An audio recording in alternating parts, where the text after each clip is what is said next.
Dios. Señor les bendiga. Vamos a orar y a poner este tiempo en manos del Señor.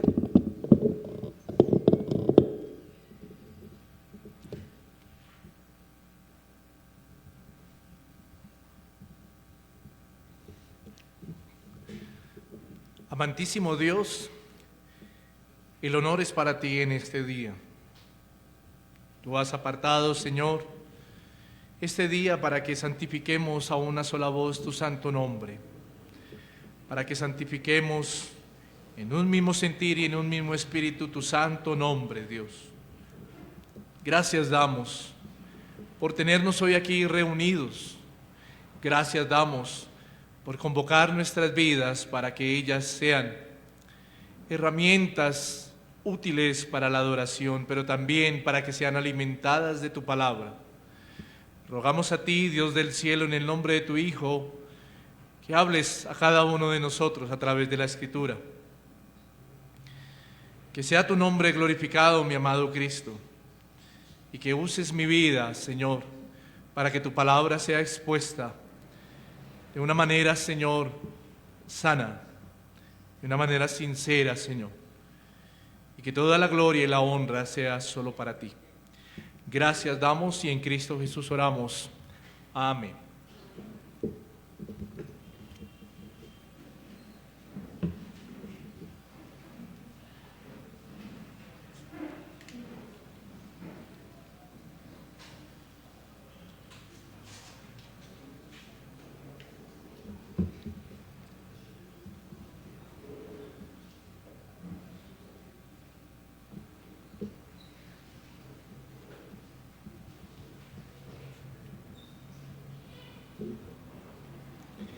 En esta mañana, como ustedes bien saben, hemos venido estudiando el libro de Hechos, Hechos de los Apóstoles. Ya vamos a culminar, vamos en el capítulo 27, que lo vamos a mirar en esta mañana. Y quisiera compartirles el título de la enseñanza, y es El naufragio, un creyente declarando su confianza en Dios. El naufragio, un creyente declarando su confianza en Dios. Y antes de entrar a revisar algunos puntos que tenemos en cuanto a lo que refiere al título en esta mañana, quiero compartirles algo interesante en la introducción que nos va a ayudar en el contexto para poder entender lo que pasó allí en ese tiempo en la vida de Pablo y de los 275 más ocupantes que iban con él en la nave que iba rumbo hacia Italia. Pablo es enviado a Roma después de que él compareció ante Festo y ante el rey Agripa, y que este último, Agripa, decidiera enviarlo a comparecer ante el César. Aun cuando Festo y aun cuando el rey Agripa no encontraron culpa alguna en Pablo, ¿cierto? Y ellos reconocieron que el apóstol Pablo era inocente de lo que lo acusaban los judíos. Pablo había apelado a César. Usted y yo ya vimos esa parte y la Escritura nos enseña en la historia que Pablo apeló a César para no ser llevado a juicio, por así decirlo, o juzgado por sus compatriotas los judíos. Él apeló a César como ciudadano romano, derecho que solo tenían los ciudadanos romanos. Y es por eso que Agripa, el rey, decide enviarlo a Roma. Como podemos ver en esta parte de la historia, Lucas, es interesante ver esto, Lucas el autor vuelve otra vez a ser partícipe en la narración, escribiendo de manera plural de la primera persona, dejándonos ver algo, y es que él hizo parte del viaje. Él hizo parte del viaje y que acompañaba a Pablo y que fue un testigo ocular. En su narración, Lucas nos cuenta de primera mano lo sucedido en medio de este viaje. Usa palabras exactas de los lugares por donde navegaron. hace mención del estado climático y también usa un vocabulario muy exacto sobre los temas que tienen que ver con navegación y con todo lo que es de la embarcación o de los barcos. Ahora, aunque el texto no nos narra exactamente quién y cómo sucedió de que Pablo fuera enviado a Roma, ¿cierto? Lo que sí podemos concluir por datos históricos es que quienes solo tenían la potestad o la autoridad de enviar prisioneros a Roma para ser juzgados por el César o para que ellos fueran apresados y puestos en el Coliseo romano para hacer burla de muchos, ¿cierto? Quienes solo tenían la autoridad y la potestad era el gobernador, que en ese momento su nombre era Festo, y el rey de la provincia, que en ese momento era ¿quién? Agripa. Ahora, ellos no podían enviar solo un prisionero, por más urgente que fuera el caso, ya que el viaje desde Cesarea hasta Italia era muy largo y tedioso, pero además era costoso. Y las embarcaciones debían salir con viajes completos. ¿Cuáles eran los viajes completos? Llevaban prisioneros y también llevaban implementos porque eran naves de mercaderes, puesto que también las embarcaciones transportaban alimentos y enseres porque ellos paraban en algunos lugares estratégicos para desembarcar y para volver a embarcar. Lucas nos deja muy claro eso en el texto. Durante el viaje vemos características que no podemos dejar de un lado.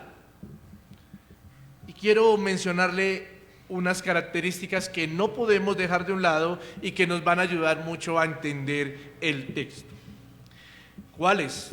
El número de personas o acompañantes, que nos lo muestra el versículo 37, donde Lucas dice lo siguiente: y éramos todas las personas en la nave 276 personas, ¿cierto? Muestra de que la nave no era pequeña, aunque era costumbre enviar a los presos de una manera apretada, ¿cierto? Y con esposas o esposados, por así decirlo, encadenados. Cabe mencionar que no todos los que iban en la embarcación eran presos. No todos los que iban en la embarcación eran presos. Habían soldados. Y eso es algo interesante que también podemos mirar y que no podemos dejar de un lado. Miremos el versículo 1 y 2, miren lo que nos muestra y lo que nos narra Lucas. Cuando se decidió que habíamos de navegar para Italia, entregaron a Pablo y a algunos otros presos a un centurión llamado Julio de la compañía Augusta. Versículo 2.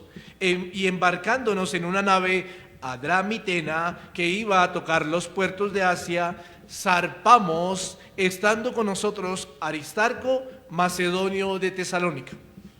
Notemos que en el versículo 1 Lucas usa una frase, algunos otros presos, ¿cierto? Haciendo referencia a un número no de muchos, a un número no de todos, sino de algunos otros. Y en el versículo 2, Lucas hace mención de un hombre llamado Aristarco, procedente de Macedonia, de la región de Tesalónica.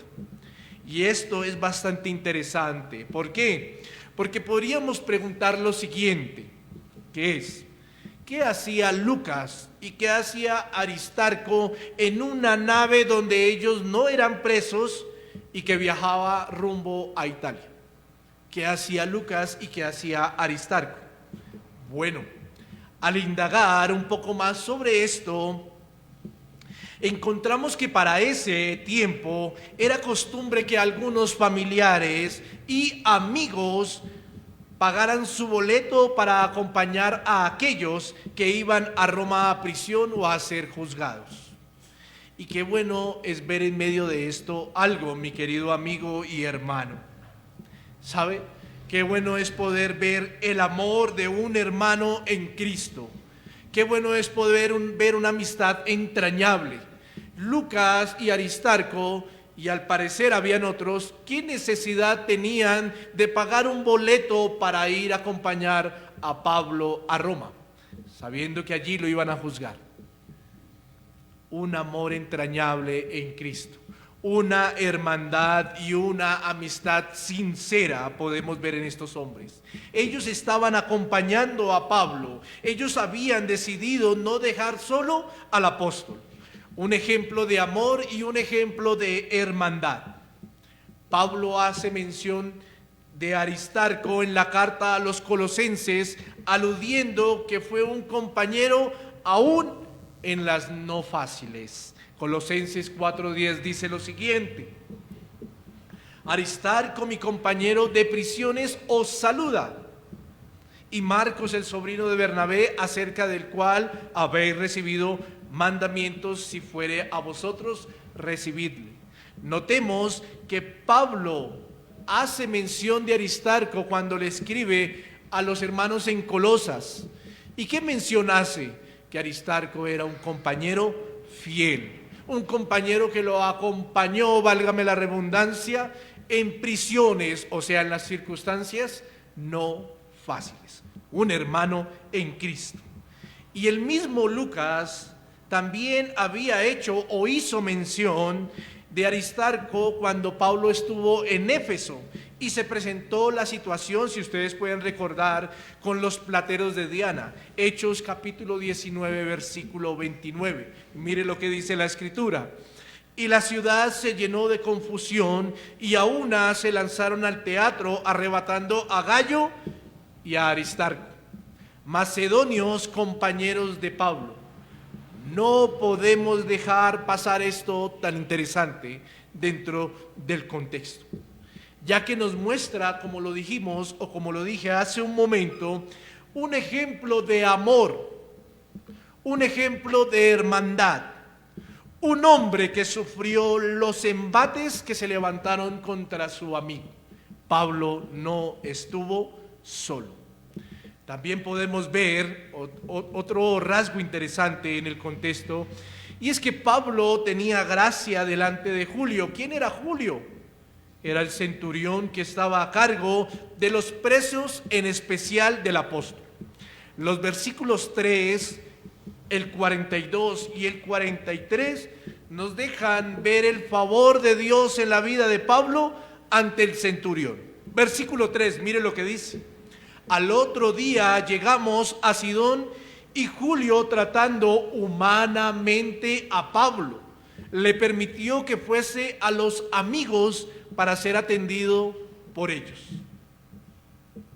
Es claro, como lo vimos en la exposición de este libro, o como lo hemos estado mirando, que Pablo pasó por la región de Fenicia, finalizando su primer viaje misionero. Recuerde lo que vimos en la exposición de este viaje. Pablo pasó por la región de Fenicia cuando iba a Jerusalén de nuevo, ¿cierto? De vuelta de su primer viaje misionero. Y Sidón es una ciudad de esta región. Por lo tanto, se cree que al pasar Pablo por allí se estableció una iglesia, y que aquí, cuando Pablo va en camino a Roma, el centurión, como dice Lucas en la expresión, tratando humanamente, que quiere decir que tenía beneplácito y o benevolencia con el apóstol Pablo. Julio tenía benevolencia, tenía gracia, tenía agrado por el apóstol Pablo. Cuando va en camino a Roma, Julio le permitió que Pablo desembarcara allí en Sidón, ciudad de la región de Fenicia, y visitara a sus amigos. Qué bonito esto, ¿no? Y visitara a sus amigos y hermanos en la ciudad. Lo que también nos puede dejar ver, o podemos concluir, que Pablo no estaba encadenado. Que Pablo no estaba encadenado. El versículo 42 y 43 también nos muestra la gracia de Dios en la vida de Pablo para con Julio el centurión. El versículo 42 dice lo siguiente: entonces los soldados acordaron matar a los presos para que ninguno se fugase nadando. versículo 43. Pero el centurión, queriendo salvar a Pablo, les impidió este intento y mandó que los que pudiesen nadar se echasen los primeros y saliesen a tierra. Julio, el centurión tenía un aprecio por Pablo. O también entendía que Pablo no era un preso común, porque era ciudadano romano. Pero aquí también podemos ver la soberanía de Dios sobre la vida de Pablo, porque él le había prometido llegar ¿a dónde? A Roma. Y aquí podemos ver la soberanía de Dios en la vida de Pablo y en la vida de Julio. ¿Por qué? Porque él debía cuidar a Pablo para que pudiese llegar a Roma. Ahora, teniendo en cuenta estas cosas interesantes que le acabo de nombrar y que no podemos dejar pasar en el contexto de la historia, entraremos a mirar un poco en el texto la confianza que tuvo un creyente, el apóstol Pablo, que a estas alturas de su vida, digo a esta altura por los embates que pasó, que a esta altura de su vida declaró su confianza en Dios sin importar las circunstancias, sin importar con quién viajaba y sin importar nada de lo que estaba sucediendo a su lado. Miremos desde el versículo 21 al 25 lo que dice el texto.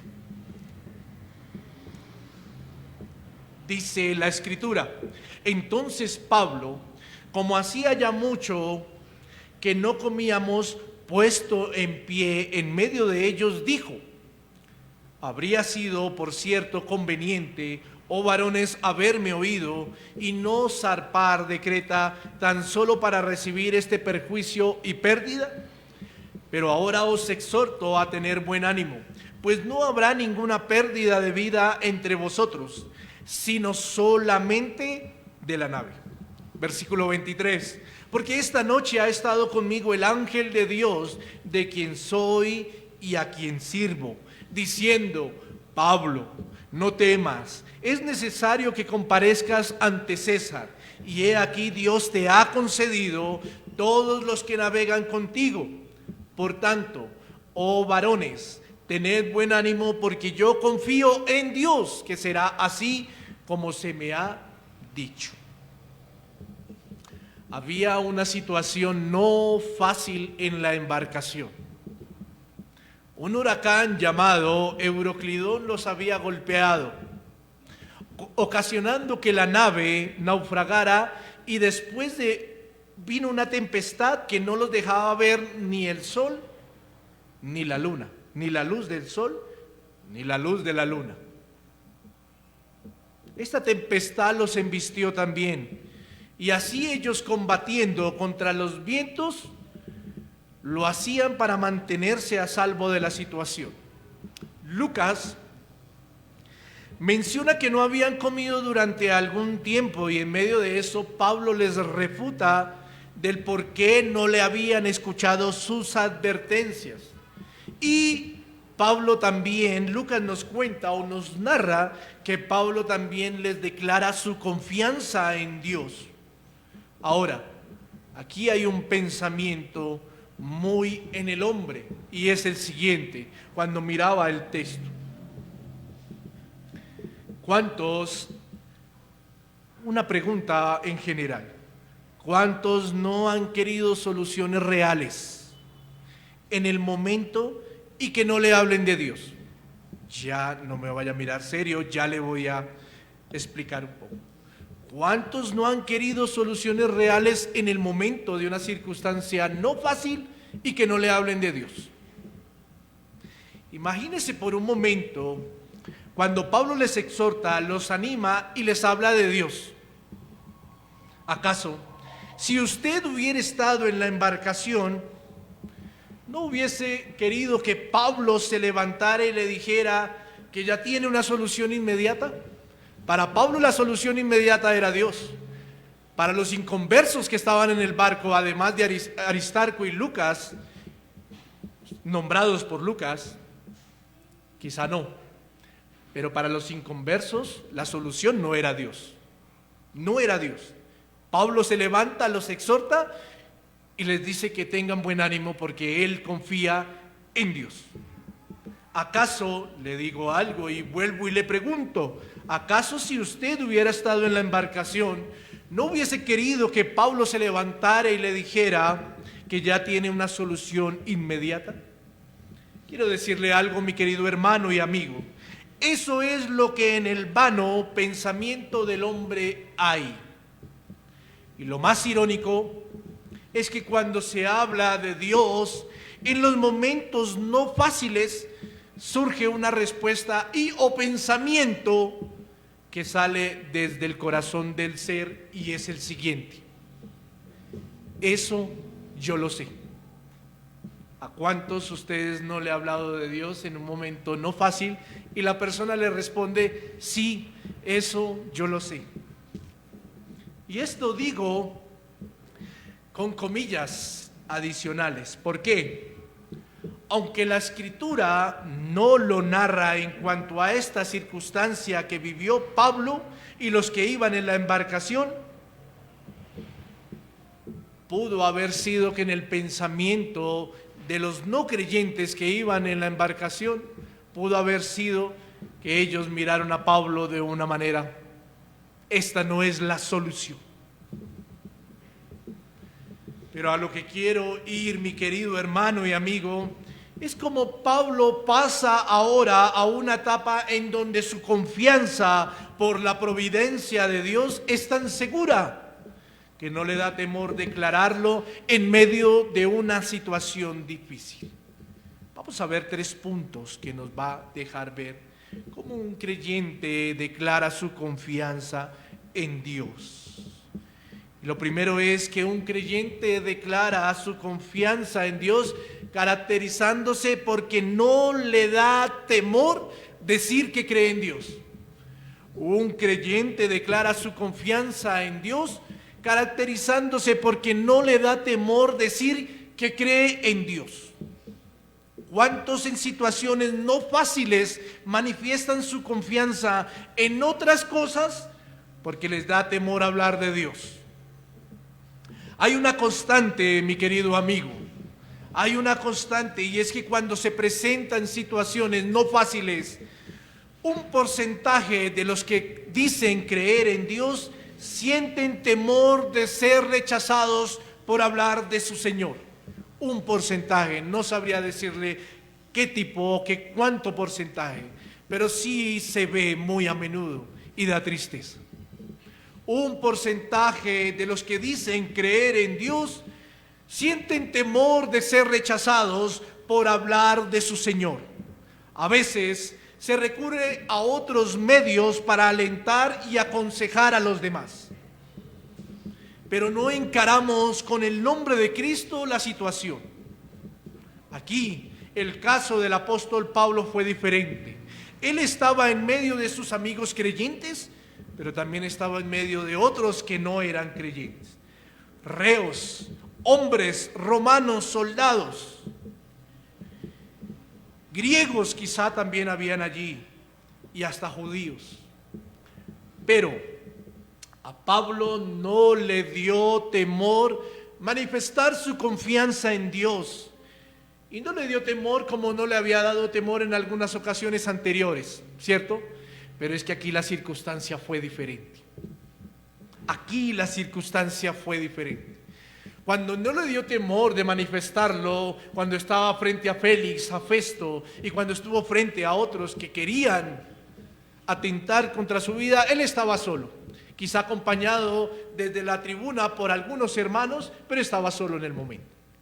Pero aquí él declaró su confianza junto a otras personas y les dio ánimo a esas otras personas para que confiaran en el mismo Dios.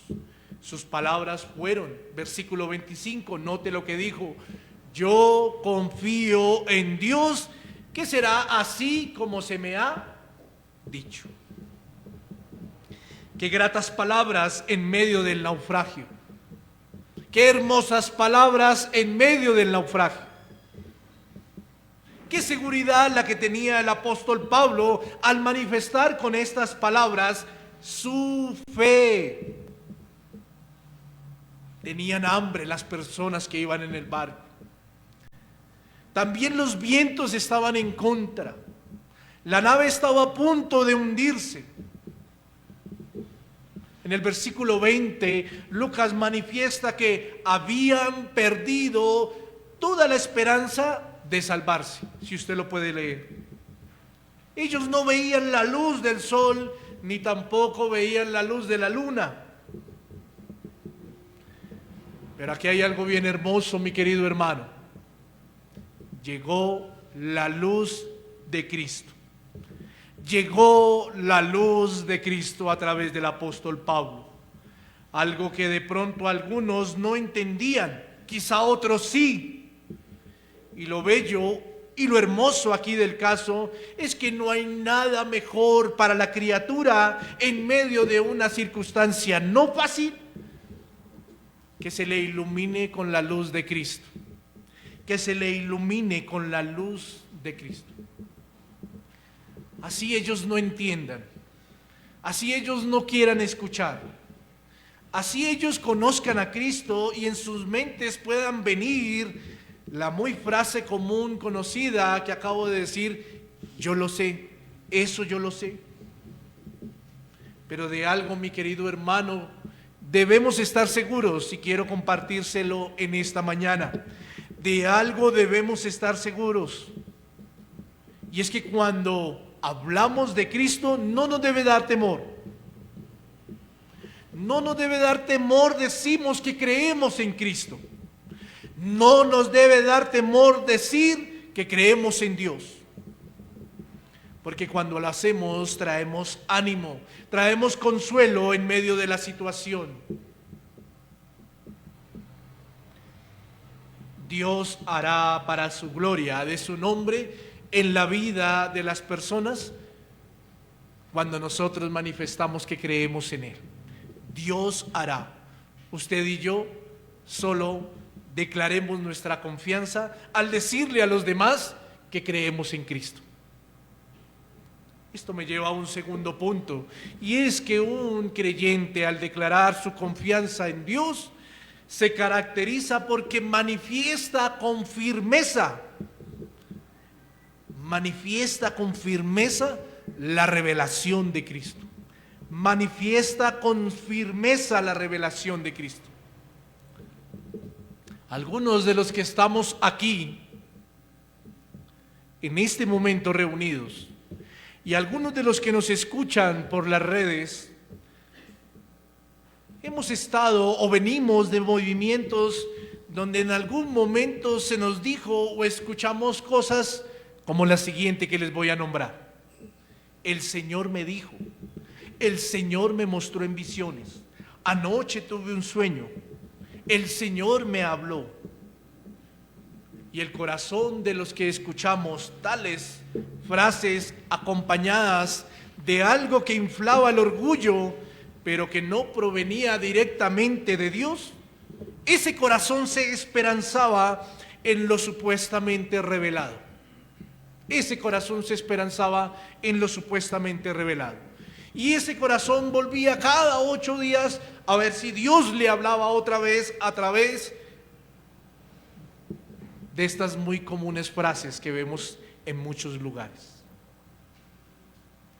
Al leer las letras de Lucas, narrando su testimonio real de la situación, de lo que ocurrió allí en la embarcación, vemos que Pablo manifestó que el Señor se le había revelado. Y mire lo que dice el versículo 23 y 24. Porque esta noche ha estado conmigo el ángel del Dios de quien soy y a quien sirvo, diciendo: Pablo, no temas, es necesario que comparezcas ante César, y he aquí Dios te ha concedido todos los que navegan contigo. ¿Quién se había aparecido a Pablo? El mismo Señor Jesús. Se le había aparecido una vez más. Pablo lo corrobora diciendo que era el ángel de Dios de quien soy y a quien sirvo. No solo declara de que es de su posesión, sino también declara que a él le servía. Ahora,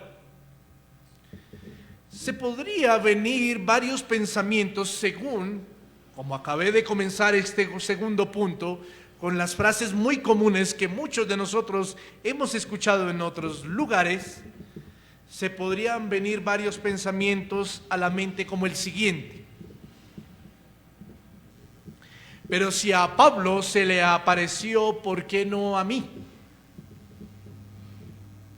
¿No parece esto que vemos aquí algo muy similar a lo que sucede hoy en día en esos lugares donde usan frases de revelación?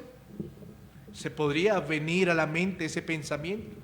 Y es que cuando se escuchan esas frases, se sacan estos textos del contexto. Mi querido amigo y hermano, hay dos cosas en este punto que quiero decirle. Hay dos cosas en este punto que quiero decir. La primera es que Cristo ya se reveló por completo. Cristo ya se reveló por completo. Dios ya se reveló al hombre por completo y no tiene nada más que dar a conocer. Y eso lo hizo a través de la revelación natural y también a través de la revelación especial, que es la Escritura. La palabra inspirada por Dios, esa es la revelación especial. Por eso el mismo apóstol Pablo le dice a Timoteo que toda la Escritura es inspirada por Dios para la utilidad de sus hijos, con el propósito de que sean perfeccionados y equipados para toda buena obra.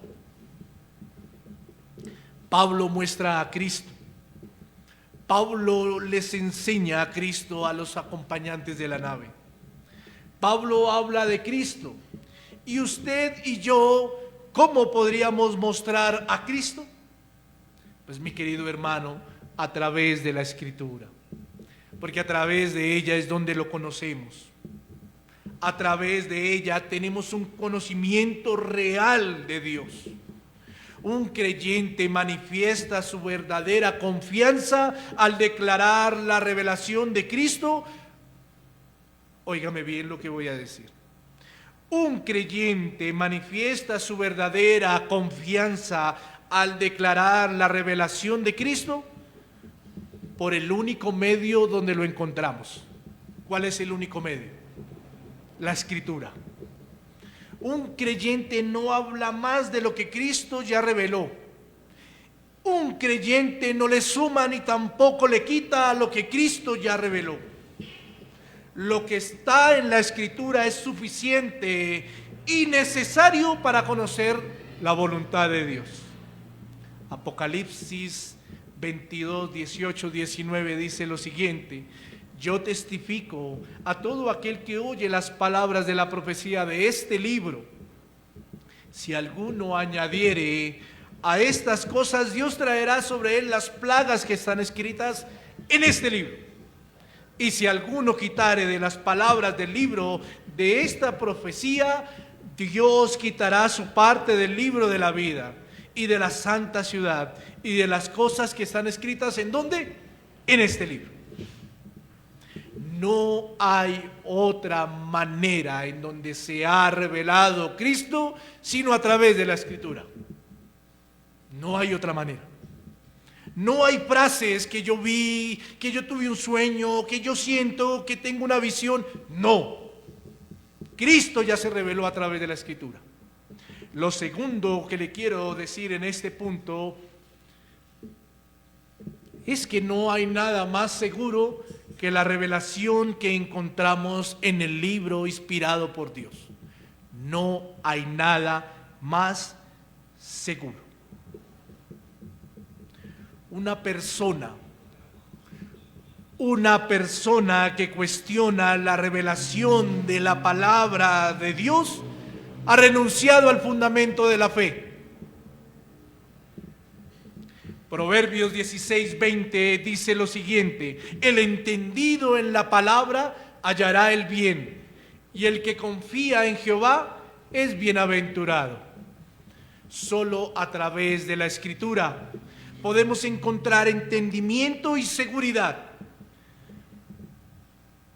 porque esta está llena de promesas para los que creen. Y cuando declaramos nuestra confianza en Dios, es porque manifestamos con firmeza, oígame bien, con firmeza la revelación de la Escritura, y confiamos de que todo lo que está condensado allí es para los que hemos creído y para los que han de creer. Mi querido hermano, no renunciemos a anunciar con valor lo que Dios ha manifestado y revelado en la Escritura. Nuestra fe pasa a ser una convicción y una certeza absoluta cuando con firmeza declaramos la revelación de Cristo. Toda declaración que Dios ha dicho en su santa palabra y que nosotros manifestamos firmemente, toda declaración es veraz. Es veraz, así también como Él lo ha dicho. Y esto debe ser motivo de gozo en el creyente, el saber que todo lo que Dios ha dejado condensado allí, sus promesas para sus hijos, debe ser motivo de gozo para el creyente, porque la Escritura es la única revelación más segura que encontramos de Dios. Es la más segura. Jeremías capítulo 17 versículo 7 dice: bendito el varón que confía en Dios y cuya confianza es Jehová. Esto, mi querido hermano, esto debe ser motivo de gozo y regocijo para el creyente. ¿Sabe por qué? Porque, como lo dije hace un momento, esto es veraz. Esto es veraz. Pablo confió en Cristo y Pablo manifestó su confianza en el Señor. Y esto debe ser una constante en la vida de los creyentes cuando hay naufragios o cuando la marea está suave. Esto debe ser la constante: confianza en Dios. Usted y yo no podemos pretender esperar como lo pretendíamos hace un tiempo. No podemos esperar que alguien se nos acerque y nos susurre al oído diciendo: Dios hará. Usted y yo no podemos esperar y confiar en frases como las que acabamos de nombrar. No. La mayor seguridad de un creyente es la revelación de Dios a través de la Escritura.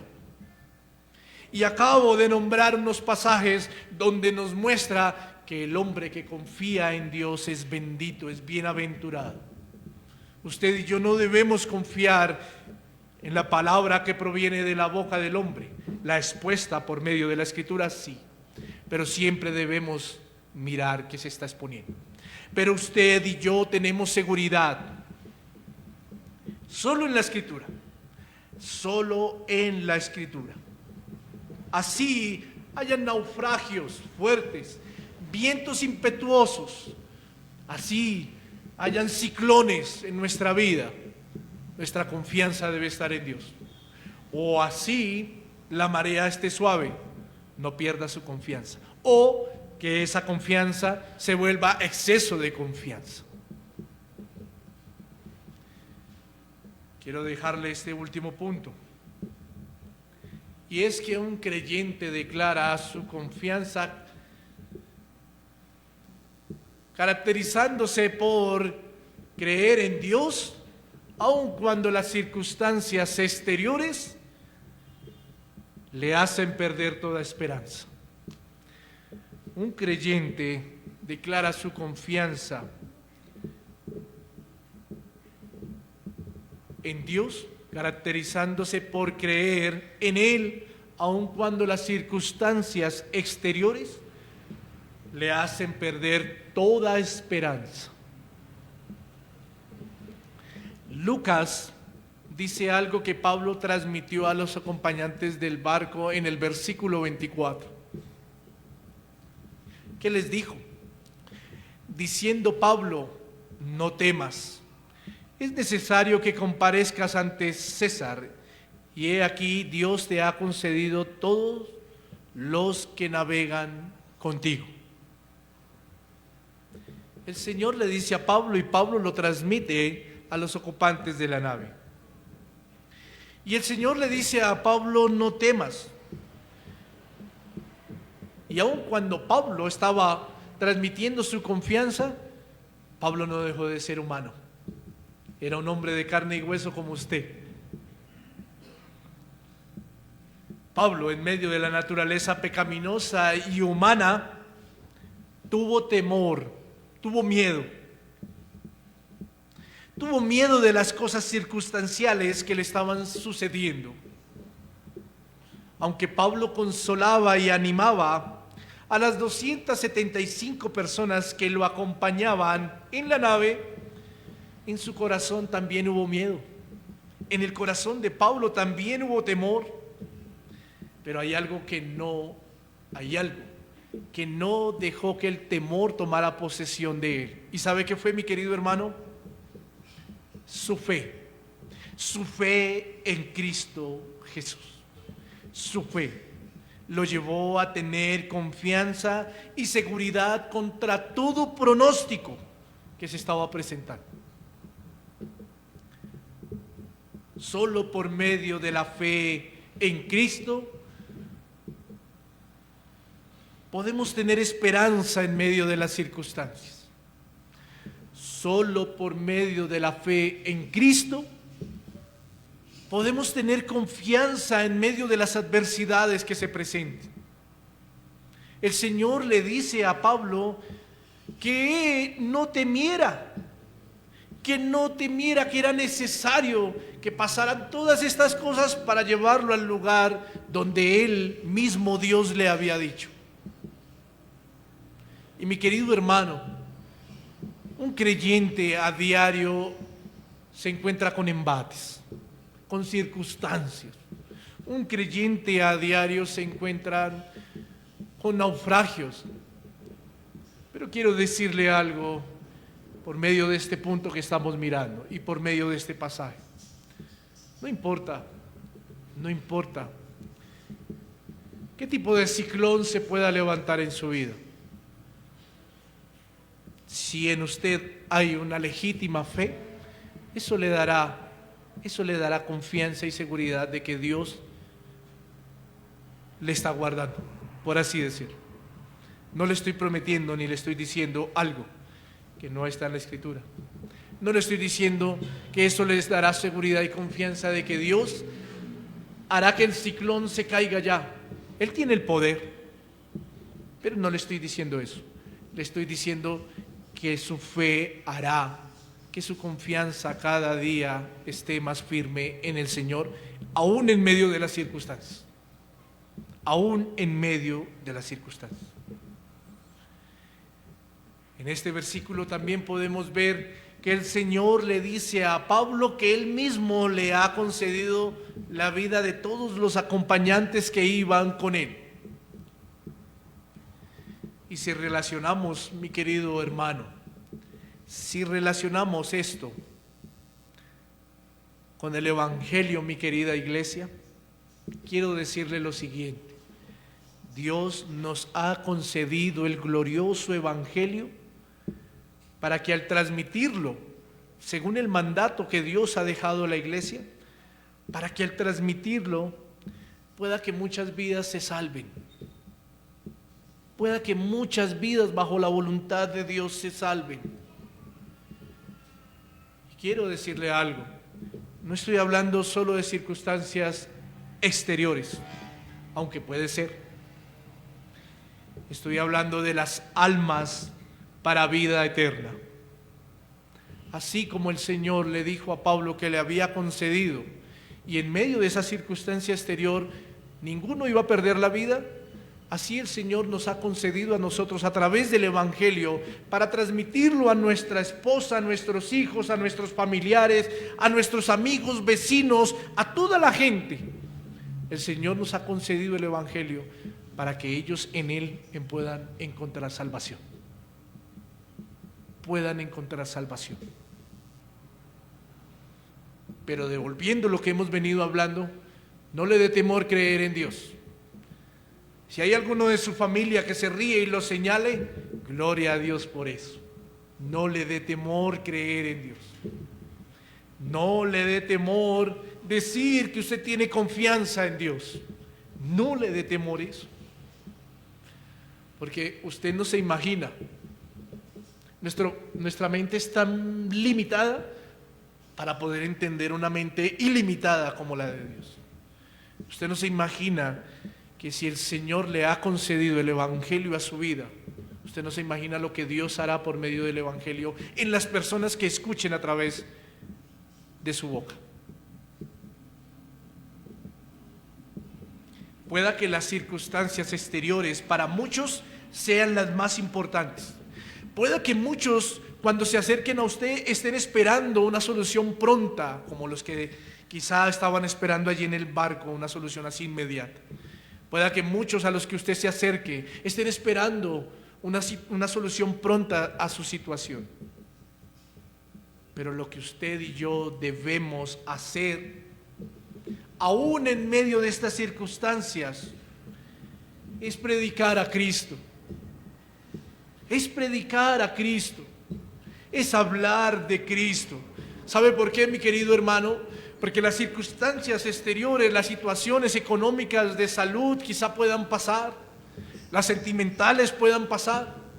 Hay circunstancias exteriores en este mundo que pueden pasar, quizá otras no, por la beneplácita voluntad de Dios. Pero hay una circunstancia de la cual nunca nadie se podrá escapar. ¿Y cuál es? La eternidad. La eternidad. Y hay algo, y lo hemos dicho en varias ocasiones, todos los seres humanos, todos tendrán una eternidad. Aquí el punto es, ¿a dónde? ¿A dónde? Si es para condenación o si es para salvación. Por eso es nuestro deber transmitir nuestra confianza en Dios a aquellos que han perdido toda esperanza. Y que solo a través de Cristo podrán encontrar la verdadera esperanza. Pablo confió en Dios, Pablo habló de Dios. Estos hombres, 275, sumando a Pablo 276 personas, finalizando el capítulo podemos ver que todos se salvaron. Todos se salvaron. Lucas no enfatiza cuántos conocieron a Cristo, pero de lo que sí estoy seguro es que el Señor sí tiene el poder, a través del nombre de su Hijo, de salvar a muchos. Y posiblemente, no quiero alterar, ni tampoco quiero decir algo que no esté en la Escritura, y posiblemente de esas 275 personas, alguno conoció más a Cristo, aparte de Lucas y de Aristarco. Posiblemente. Posiblemente. Mi querido hermano, esa es la demostración, esa es la caracterización de un creyente cuando demuestra su confianza en Dios. No tiene temor de decir que ha creído en Cristo. No tiene temor. Confía en Él aún en medio de las circunstancias no fáciles. Sabe que el que confía en Dios es bendito. No el que confía en la palabrería ni el que confía en las circunstancias exteriores. Porque como lo dije hace un momento, podremos escapar de enfermedades, podremos escapar de situaciones económicas, podremos escapar de situaciones sentimentales, podemos escapar de situaciones que afligen nuestro corazón, pero no podremos escapar de una eternidad. Y la pregunta es, ¿a dónde? ¿A dónde? Que el Señor nos ayude en medio de nuestra carrera de la fe. Que así como Pablo aún presentó, vivió, Lucas, Aristarco, Julio y todos los que estaban con ellos allí, presentaron estas circunstancias no fáciles, porque no fueron fáciles. Y que dentro de ellos Pablo, Aristarco y Lucas se mantuvieron firmes. Se mantuvieron firmes. Así que el Señor nos ayude a tener seguridad y confianza de que Él nos ha salvado. Vamos a orar.